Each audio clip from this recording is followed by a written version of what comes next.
Hello everyone, and welcome. There's still some people trickling in, so if you do me a favor and slide towards the center of your aisles, we can make some seats for people coming in at the last minute. For people coming in, there's also some still on this side of the room if you need a seat. We've got a lot of people here, and we've got the biggest room other than the keynote here at the conference, so we must be here to talk about something exciting, the migratory patterns of the pygmy nuthatch. No, that's not what you expected to hear? Of course not. We're here to talk about observability, the most exciting thing.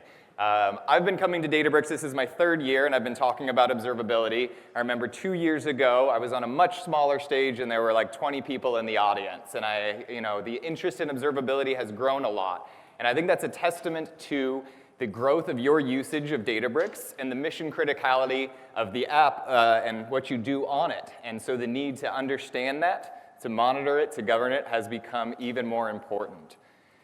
So we're going to talk about the future some today. We're going to talk about things that are coming. That stuff's always subject to change. The lawyers make me put this slide up at the beginning. We're going to cover what is observability, how Databricks covers it. We'll talk about data, tools, and ecosystems, and then we'll wrap up. So my name is Greg. I work at Databricks as a product manager on billing, cost management, and observability. And now I'm going to hand it off to my esteemed colleague, Michael.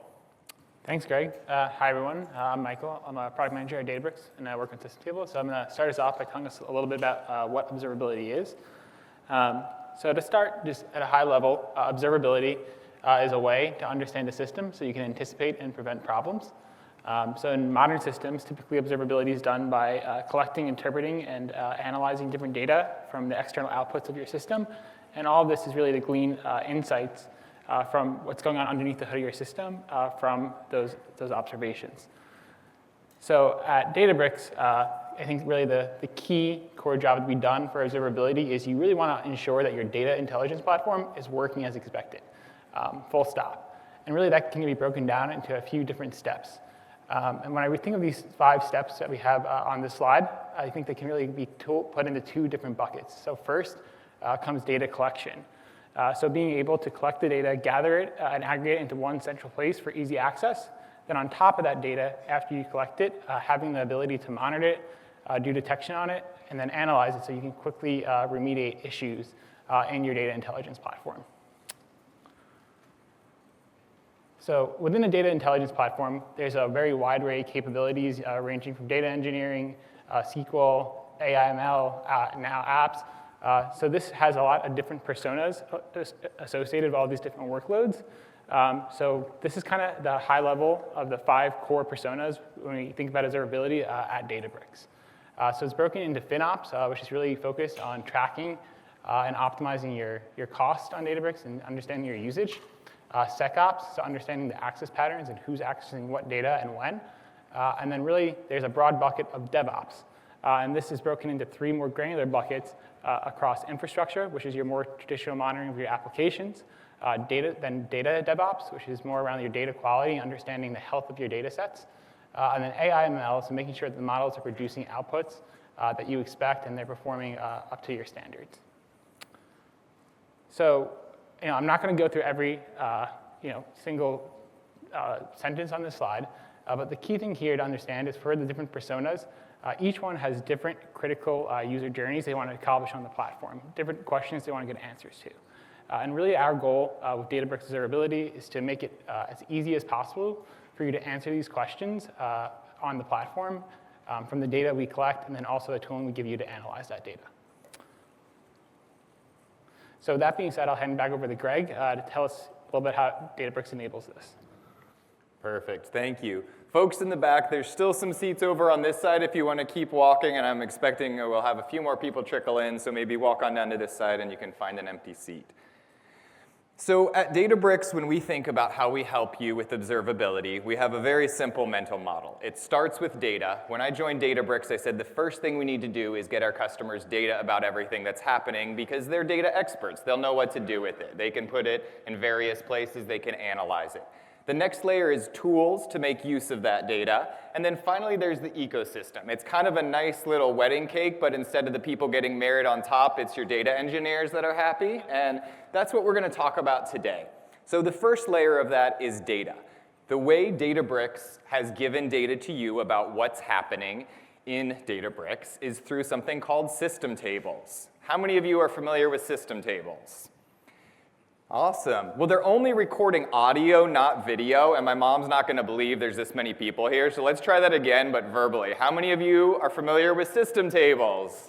Woo. All right, there we go. Now maybe she'll believe me. So system tables are built right into Databricks. They're shared into your Metastore. So when you're using Databricks, you can open up a SQL terminal and just hit select star from system.billing.usage, and you can see your costs. We make it that simple. We manage the data. We have it available for you in whatever region you're deployed in. And that's actually a lot, because we're on 3 major clouds and gov clouds all around the world. We have one of the largest deployments, and our team actually needs to be in each place getting that data served to you. So you can see it here in the system catalog. System tables have proven to be very popular. Like I said, we announced them for the first time 2 years ago on a much smaller version of this stage, and we saw kind of exponential growth going through last year, and we thought surely it'll taper off. But it didn't. We've actually seen 500% growth in the usage of system tables in the last year. So phenomenal that you all are finding value from it, that you're able to get the insights that you need. But while there are a lot of customers using system tables, I want to talk about one specific use case to share something and give you some insight. I was recently talking to a customer of ours, our friends over at DoubleVerify, and they showed me something really cool they were able to build using system tables. They were concerned with their storage costs on all the tables in their data estate. And so what they did is they pulled down information from system tables about the tables. They pulled down storage information about the size of the table, the size and disk, and then they got information about who was actually accessing those tables, and combined this to see the cost of the tables and the amount of usage to get a cost per access, which could help them understand which tables had the right ROI and which ones maybe they should tune down. So this sort of data is available. We'll share some more use cases throughout the presentation. Now, 2 years ago, we only had a few system tables. We started with billing, audit, and lineage, and those were in public preview. Then in 2024, at the Data and AI Summit, we had a few more tables, and we went to GA with those tables. This year, we have even more tables available. And I had said last year that I hoped it would be done by this year, but the problem is we keep building more things. I told Ali, let's just stop, let's be done, Databricks is big enough, but unfortunately we keep doing things and acquiring companies. So we do still have a few things that we want to release in the near future, and at that point I think we will be complete on observability. You'll have access to all of the major functions, and then what we're going to do is make sure every new product that launches has observability available from day one. As you can see, one of the products that doesn't yet have great observability at a granular level is Notebooks, which is actually one of the oldest Databricks products.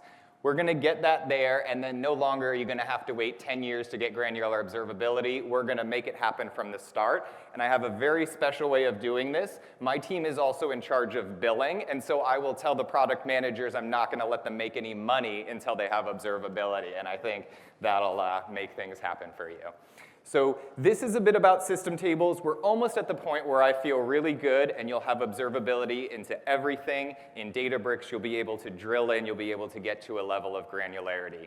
Now, those are the tables that are available. We also spend a lot of time investing in the system tables platform. So I'm going to hand it back to Michael to talk some about that. Thanks, Greg. So quick question. Who in the audience, I know you're all using system tables, so you can't hide from this one. Who in the audience has run a curl command to enable a system table schema before? Okay, yeah. So well, I'm happy to tell you that you no longer have the distinct pleasure of running those curl commands, because now, from going forward, system table schemas are going to be auto-enabled once they go into public preview and GA. You can clap. You can clap. Yeah. Yeah, so going forward, this is going to make it a lot easier to adopt system tables and quickly get access to them. And then also, the big thing here is one thing that we heard consistently from customers is there's a big fear of not having telemetry data if needed. So if for some reason you forgot to activate that system table right when it came out, you no longer need to worry about losing data since it will be activated from the start. So really excited to launch this feature. And moving on, the next piece was around, we launched metadata improvements for system tables. So now within our Catalog Explorer, every column for our system tables has improved metadata, so you understand what data is actually there. And this has a few really nice downstream effects as you work in the platform. First, it really simplifies the usage of system tables, since it makes joining across tables easier, since you understand what data is where. And then if you want to actually go ahead and say, oh, system tables are pretty useful, I want to maybe build a Genie space on top of my system tables. Now that this metadata is available, Genie is much better able to understand what is actually there and write better, more accurate queries for you to get data. So now I want to kind of just shift gears and go back to a real customer story.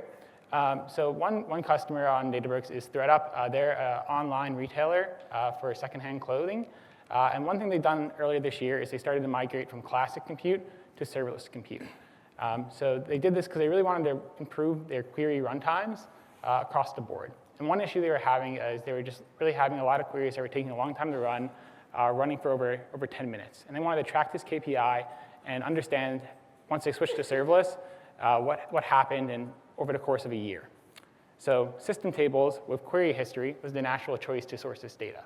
However, they had one big issue. The issue really was, for query history, we only offer retention for 90 days on that table. So to enable just a simple view like the dashboard you see on the screen, they actually had to take on the data engineering work of replicating the system tables into a separate catalog and then working from that store as a historical archive.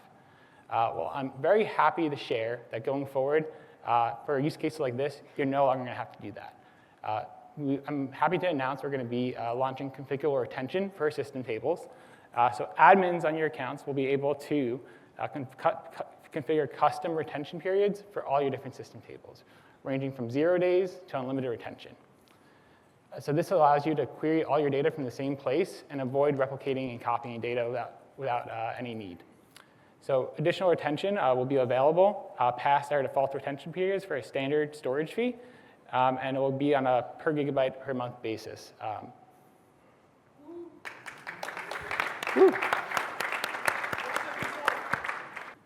And now I'm sure you're all wondering when this will actually be coming. So we don't have an exact release date yet, but as soon as we align the timelines for private previews, we will communicate that and get it moving. So now kind of looking a little bit towards the future. As we look forward to the next year in terms of platform improvements, there's 3 main areas we want to focus on. So the first is going to be access controls. So as you all know today, the access controls on system tables are pretty basic. So if you are a user of system tables, an admin who's both an account admin and a metastore admin can grant you access. And once you have access to system tables, you have access to all the data in the system tables, not just for workloads that maybe you own, but for all users. So we'll be looking at putting more fine-grained controls there to improve access control across the board. The next area we're going to be looking into is data freshness and latency. So today, for system tables, on a lot of our tables, we have pretty low latencies, typically in the hour range. But we don't do a great job of communicating when your data is actually fresh until. So we're going to be looking into mechanisms to improve this and make it easy for you to understand when your data is good till for each system table. Then the final one is when we talk to a lot of customers, we often hear that query performance is a major issue in some cases, especially for larger tables on system tables. So we're going to be looking to optimize the underlying tables for system tables. So when you do common query patterns on larger tables, especially like the audit table, it'll be much more performant in terms of query runtime. So before we go into tools, I want to poll the audience. I have a bet going about the most popular type of observability. Michael talked earlier about FinOps, SecOps, and DevOps. I want to see a show of hands. What do you consider yourself? If it's multiple, you can raise your hand for multiple. Who's a FinOps person in here? Cares about money? All right, like a third of the room. SecOps, security, data access, who's having things? Slightly under that, DevOps type things. All right, that might be the majority. I think I lost that bet. OK, so now let's go into the tooling a little bit. So we talked a lot about the data we've been collecting through system tables. Now I want to briefly walk you through all the different tools we have or will be releasing in the near future to help make your observability journey easier on Databricks. And then just as a quick plug before we dive into it, for each area or tool we discuss, they're covered in more depth in other breakout sessions. So I encourage you to attend those breakout sessions on the topic areas as we go through these tools. So to start, first, one thing that we've released is the cost and usage dashboard. This is a really cool tool, which is very easy to enable. So within one click from your account, you can import a dashboard into your workspace and quickly begin analyzing your cost and usage metrics across your Databricks account and workspace. So you're able to understand the different usage patterns at different granularities and timeframes, and even break things out by the different tags that you set up within your platform. Then another FinOps use case that has been released recently is around DB SQL cost dashboard. So this dashboard allows you to understand the costs which are driving your warehouse. And it actually goes down to breaking into an estimated cost per query, which then can be aggregated up to more useful levels, such as your users. So you can see who your most costly users are in terms of your SQL warehouses, and then understand what different objects, such as dashboards, or for example, like Power BI, are driving your SQL costs. And then you can also break it into more different views or custom views based on your organization using materialized views. And this dashboard is available through Databricks Labs and can be imported through GitHub. Then moving on to SecOps, we have a new feature which is coming out soon, which is the Governance Hub dashboard. So this provides an overall summary of all the assets you have within your Unity catalog, and also provides data on the access trends for all your different tables, models, functions, et cetera, so you can understand who's accessing what and how that is varying over time. So this is going to be really useful for all the security admins in the room who are looking to understand their access patterns. Then next, we're kind of moving now into the DevOps world. So in this case, we're looking at a tool that's really going to be useful if you're really interested in infrastructure DevOps. So this is within our UI for the jobs and pipelines, and this is a timeline view. So it allows you to see for your different jobs which tasks are actually taking the most time. So you're able to identify bottlenecks in your workflows and quickly debug and understand them. Then when you actually want to click into a task to understand what's going on underneath, you can break down further by clicking the blue link in task name, and you can see the different queries, notebooks, et cetera, that are actually driving the largest contribution to that task time as well. So it's really good for debugging. And then the next one is around Lakeflow. So there's a system tables dashboard, which is also available via Databricks Lab through GitHub. And this is a dual use case. It serves both FinOps and DevOps. So you're able to see different pieces or answer different questions, such as what jobs are contributing the most to your usage on your Databricks account. You can also understand how many of your job runs are actually succeeding or failing, and then also root cause into what are the most common failure modes for your jobs as they run over time. So really useful for debugging and understanding what's going on at a high level. And then in the data observability world, there's a bunch of tooling coming out, especially around the idea of data quality and understanding the health of your data set that's going to be natively built into the platform. So the two pieces that are really featured here on this slide are data quality and monitoring, and then data profiling. So being able to understand for all the different tables and assets you have within the Unity catalog, what are their statistical properties, such as the number of nulls, how many rows are being added on a regular basis, so you can understand if there's issues potentially with the data that's coming in. And then, of course, this would not be complete without AI observability. So kind of referencing back to the keynote today, AI observability is being built in to the Databricks platform from the ground up. So as you can see on the left hand of this slide, you can see an image from the keynote today where on the agent bricks, one of the key features there was building in very detailed tracing so you can understand what your agents are doing and really diagnose issues of why they couldn't locate information.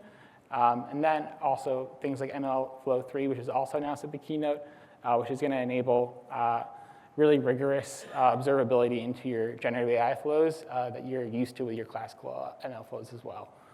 So Databricks is really trying to make sure that your AI is observable and not a black box. So now I'll hand over to Greg to talk more about the ecosystem. Awesome, thank you. All right, we're at the top layer of that wedding cake, excuse me, talking about the ecosystem. So Databricks is tool agnostic. We don't have a preferred tool for you to use to see data about what's happening in Databricks. We know many of you have other vendors, and you've already chosen a third-party tool to act as the single pane of glass, and we want to make sure that we plug into that easily. And so we have conversations with all the vendors listed here and many more about how we can integrate with them. Now, if you don't have one of these, we certainly want to make it easy for you to do observability right in Databricks. Again, we're agnostic to what you do. So you can take Databricks system tables data to any observability tool, any of the FinOps tools. You can take it to a data visualization tool and make your own charts. And then you can take that into the cloud provider and look using their monitoring tools. So these are common things that we hear about. For FinOps specifically, last week, we were actually in San Diego at the FinOps X conference. So there's a group called the FinOps Foundation, which is a part of the Linux Foundation, that helps define best practices around FinOps and how things are reported. One of the things they've done is define the focus standard, which is a common way to report on costs. Some of you that have worked in the cloud for a while know that each cloud reported things a different way, and many people had to sit down and munge data to try to make it match. The focus standard has made that a little bit easier. The 4 or 5 major clouds have adopted it, and we announced that we are supporting the open focus format as well. So that was announced last week. We have a private preview going on, and we'll be exporting Databricks cost data, including your discounts, in the focus format. So you can take that, you can do something on your own, or you can plug it into a FinOps software that you are using. Along with the FinOps Foundation and their focus standard, we've heard a lot about open telemetry and people wanting to have Databricks data out in an open telemetry format so they can integrate it with other tools. We are very interested in this. We are talking to folks working on the open telemetry product, and the vendors that we've been talking to are very interested in that being the means of transporting data. If open telemetry is important to you, I'd love to talk to you more about it. I suspect this is something we'll be working on in the very near future. So I'm curious as to which vendors you are using. And so there's a QR code. If you scan it, you'll get a little Google Forms survey where you can tell us what you're using of these or fill in others. There's also a chance for you to vote on feature requests that you want to see prioritized. So because you're special and you came to this conference and walked all the way over here to the Marriott at 3 p.m., you get to vote on these things and you get to leave comments in there. And I promise Michael and I will read every single one of those comments. So take a minute, fill it out, let us know what you want to see us work on. We have a number of things in there that you can help us prioritize into our roadmap.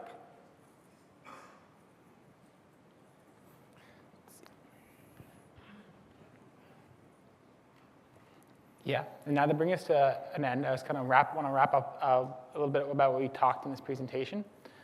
So as we learned in the beginning, really the data, the mental model we're working on here at Databricks for observability is 1, start with the data, get the data in the hands of users.